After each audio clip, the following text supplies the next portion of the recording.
partir avec vous un peu partout sur la planète. Si on est en tout cas en très bonne forme physique, on peut envisager d'aller faire de la plongée au bout du monde. Et c'est pour ça que vous êtes là. En tout cas, c'est l'objet du guide que vous avez écrit chez Lonely Planet. Et ça tombe bien, justement, ce week-end, c'est le salon de la plongée à Paris. Tout d'abord, Jean-Bernard, est-ce que plonger et voyage, eh bien, ça fait bon ménage? Écoutez, Sylvia, tout à fait. J'ai une seule envie, c'est de vous dire, jetez-vous à l'eau lors de votre prochaine destination, parce que ce sont effectivement deux activités qui se superposent magnifiquement bien quand on voyage. Pour une simple et bonne raison, c'est qu'il y a tellement de pays qui ont une façade maritime absolument somptueuse, ça serait un petit peu dommage de ne pas en profiter.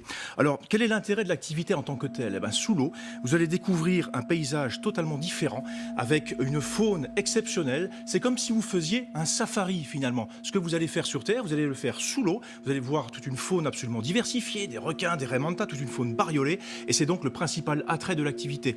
Et puis également ce fameux paysage dont je parlais, les fameux récifs coralliens, chatoyants, colorés, pleins de vie, avec des tombants, des anfractuosités, des canyons. Donc c'est un régal visuel majeur de pratiquer cette activité, quels que soient les pays dans lesquels on va dans le monde. Et puis j'ajoute aussi, il y a un petit plus également culturel. Pour les gens qui aiment les plongées dans l'histoire, on peut plonger sur des épaves, figurez-vous, des avions ou des bateaux.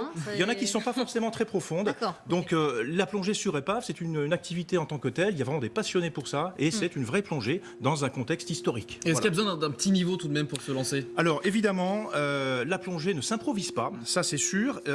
C'est une activité qui est encadrée pour votre sécurité. Alors pour les débutants complets, j'imagine que c'est peut-être le cas de vous, lorsque vous irez dans une destination quelle qu'elle soit où il y a des centres de plongée, vous frapperez à la porte de ces centres de plongée et vous demanderez à faire ce qu'on appelle un baptême. Alors le baptême c'est quoi?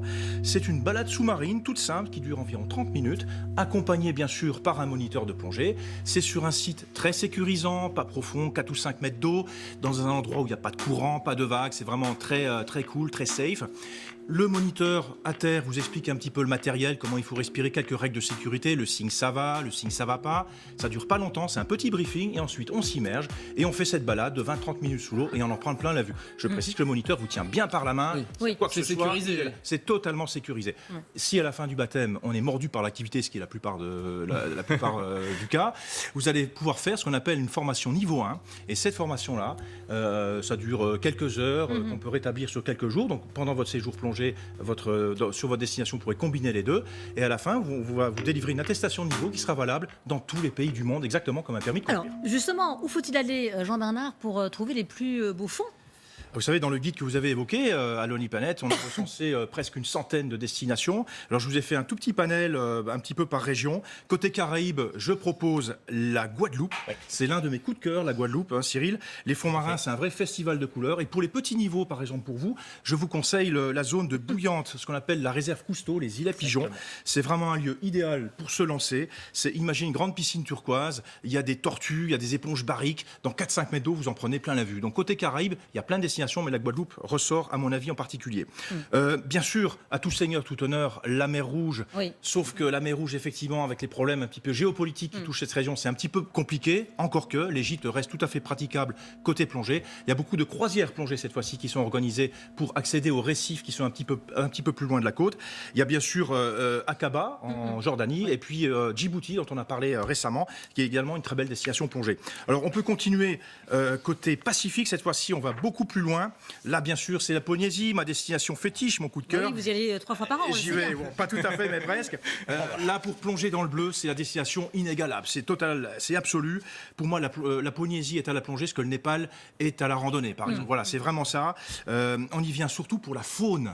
Quand on est en Polynésie, la grande faune, les requins. La présence de requins est garantie à chaque immersion. Je sais, Sylvia, vous avez un petit problème avec les requins, la phobie des requins. Pas que moi, Bizarrement, je on comprend pas. Je vous assure, c'est totalement. Il n'y a jamais eu d'accident. Ça se fait dans des conditions d'observation absolument totalement sécurisantes. On y voit plein d'espèces de requins. Donc c'est un vrai safari là pour le coup. Et on en prend plein la vue. Des raies mantas également, des dauphins, et puis toute la petite faune bariolée des récifs tropicaux.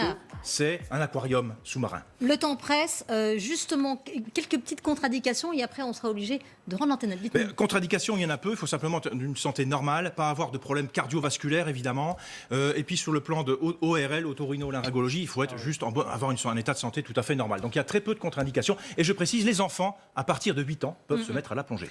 Merci beaucoup Jean-Bernard, merci d'ailleurs à vous 4 d'être venus dans ce MAG du dimanche. On se retrouve avec plaisir dans les prochaines semaines et nous on se retrouve dans quelques minutes pour un prochain journal. À tout de suite.